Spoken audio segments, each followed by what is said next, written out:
Hello friends, welcome to Bharathi vlog. இன்றைக்கி நம்ம தியேட்டரில் வாங்கி சாப்பிட்ற அந்த பட்டர் பாப்கார்ன் எவ்வளோ சூப்பராக நம்ம வீட்லேயே சமைக்க முடியும் அப்படின்னு சொல்லிட்டு தான் பார்க்க போகிறோங்க. அதுக்கு முன்னாடி இப்போ தான் ஃபஸ்ட் டைம் எங்கள் சேனலை பார்க்குறீங்கன்னா மறக்காமல் எங்கள் சேனலை லைக் பண்ணுங்கள், ஷேர் பண்ணுங்கள்.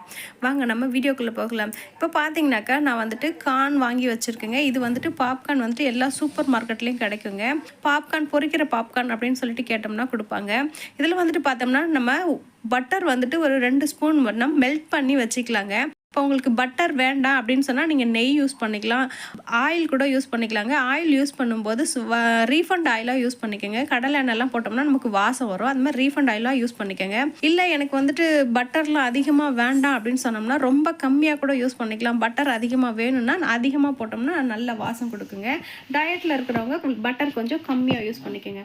இதில் பார்த்தீங்கன்னா ஒரு 2 டேபிள் ஸ்பூன் அளவுக்கு தாங்க நான் கார்ன் போடுறேன். இது பார்த்தீங்கன்னா இந்த கடாய் ஃபுல்லாக நல்லா பொரிஞ்சு வரும். இதை வந்துட்டு நம்ம இந்த நெய்யிலையோ பட்டர்லையோ போடும்போது போட்ட உடனே நம்ம மூடி வச்சிடக்கூடாதுங்க. இதை வந்துட்டு நம்ம அந்த பட்டரில் போட்டு நல்லா கலரி விட்டுட்டே இருக்கணும். கலரி விட்டுட்டு ஒரு பாப்கார்ன் வந்துட்டு வெடிக்கிற ஸ்டேஜ் வரும் வரைக்கும் நம்ம அந்த போல் பண்ணிகிட்டே தாங்க இருக்கணும். அப்புறம் வெடிக்கிற ஸ்டேஜ் வந்ததுனா தான் நம்ம வந்துட்டு அதில் நம்ம ஒரு 1/2 ஸ்பூன் அளவுக்கு நம்ம உப்பு போட்டுக்கணுங்க.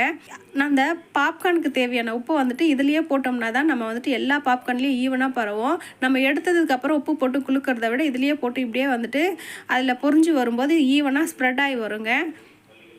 நம்ம மூடி வச்சுட்டு ஒரு 2 நிமிஷம் வெயிட் பண்ணால் போதுங்க. அது ஃபுல்லாக நல்லா மடன்னு பொரிஞ்சு வந்துடும். நம்ம பொரியும் பொழுது பார்த்திங்கன்னா கேஸை வந்துட்டு ஹையில் வச்சுக்கணுங்க. பொரிஞ்சு முடிச்சிட்டதுக்கப்புறம் நம்ம தட்டை திறந்துட்டு உடனே இந்த பாப்கார்னை பார்த்தோம்னா எடுத்துடக்கூடாது. எவ்வளோ சூப்பராக பொரிஞ்சு வந்திருக்கு பாருங்கள். இதை நம்ம அப்படியே வந்துட்டு இந்த கடாயிலே வந்துட்டு ஒரு 2 நிமிஷத்துக்கு விடணுங்க. இல்லை அப்படி எடுத்துட்டோம் அப்படின்னு சொல்லிட்டு பார்த்தோம்னாக்கா நம்ம எடுத்து வாயில் போடும்போது பாப்கார்ன் நம்ம பல்லில் ஒட்டுங்க. அந்த மாதிரி ஒட்டாமல் வர்றதுக்கு என்ன பண்ணலாம் அப்படின்னு சொல்லிட்டு பார்த்தோம்னா நம்ம அந்த கடாயோட காது 2 பக்கமும் பிடிச்சி அந்த பாப்கார்னை ஒரு நிமிஷத்துக்கு இப்படி குலுக்கி விட்டுட்டே இருந்தோம்னா அதில் இருக்கிற ஈரப்பதம் ஃபுல்லாக போயிட்டு பாப்கார்ன் எடுத்து வாயில் போட்ட உடனே கரைஞ்சி போகிற அளவுக்கு வந்துட்டு கிறிஸ்பியாகவும் சூப்பராகவும் இருக்குங்க. இந்த சின்ன டிப்ஸ் எல்லாம் நம்ம கரெக்டாக வீட்டில் செஞ்சோம்னா நமக்கு பல்லில் ஒட்டாமல் கிறிஸ்பியான பட்டர் பாப்கார்ன் வந்துட்டு சூப்பராக ரெடி ஆகிடுங்க. நம்ம தேட்டருக்கு போயிட்டு ஒரு பாப்கார்ன் எவ்வளோங்க அப்படின்னு சொல்லிட்டு கேட்டோம்னா 400 ரூபான்னு சொன்னாங்க. டிக்கெட்டு விலையை விட பாப்கார்ன் விலை இவ்வளோ இருக்கே அப்படின்னு சொல்லிட்டு ஆச்சரியப்பட்டுட்டு வீட்டில் வந்து ட்ரை பண்ணேங்க. நான் இதுக்கு பார்த்தீங்கன்னா மொத்தமாக ஒரு 20 ரூபா தாங்க செலவாயிருக்கும். 20 ரூபா பாப்கார்னை நம்ம தேட்டரில் போய் 400 ரூபா கொடுத்து வாங்கி சாப்பிட்றோன்னு நினச்சி நிஜமாவே மனசு ரொம்ப வருத்தப்பட்டுச்சுங்க.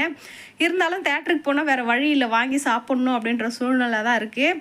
ஓகே ஃப்ரெண்ட்ஸ், நம்ம தேட்டரில் தான் செலவு பண்ணுறோம், வீட்லேயாவது திருப்தியாக சாப்பிட்லான்னு சொல்லிட்டு பாப்கார்ன் பொரிச்சு சாப்பிட்ருக்கோம். நீங்கள் ட்ரை பண்ணி பார்த்துட்டு எப்படி இருக்குன்னு எங்களுக்கு கமெண்ட் பண்ணுங்கள். தேங்க்யூ.